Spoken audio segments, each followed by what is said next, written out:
Tánaiste, the last couple of times we interacted, I raised the case of Randy Gladstone, who, just to recap, was a Guyanese individual with 19 previous convictions, including for rape and false imprisonment in the UK. He then came to Ireland, and within a matter of days, he committed rape and false imprisonment in this country. And I had asked you how that case transpired, what exactly went wrong. Yeah, I'm not across the details, Ben. I don't want to mislead you. I don't have that information today, being quite honest. I'm wondering, do you have any further information on that particular incident and what happened in that circumstance? I do, and thank you for raising this matter with me again. And so I have checked out some of the facts in relation to this situation.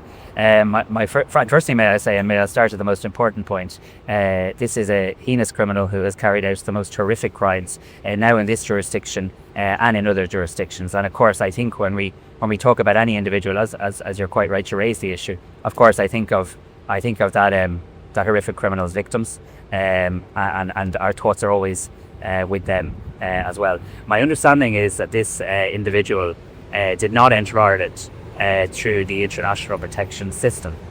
He didn't come in as seeking international protection. I also understand that because he was of the nationality that he was, that a visa may not have been and was not required for his entry into the country. So I've been saying to you the last few times, and I've been checking this out, that obviously if somebody presents in our country seeking international protection, seeking asylum, they are put through a number of rigorous checks in terms of fingerprints, scanning of databases to detect if they've committed any previous offences. Just let me finish this point, and then I'll let you come back. And of course, if that happens and they have convicted certain crimes that serve certain sentences, they are refused admission into our country. The issue here seems to be that this man was not known to our immigration services, didn't seek to come in through international protection, and was travelling from a country in which a visa wasn't required. It does raise, of course it raises issues in relation to how we always need to look at all of our processes. We always have to look at where we have visa restrictions from and where we don't. Of course, bad people will continue to do bad things, and this is a bad individual that committed a horrific crime. And he's rightly serving a very significant sentence in relation to that.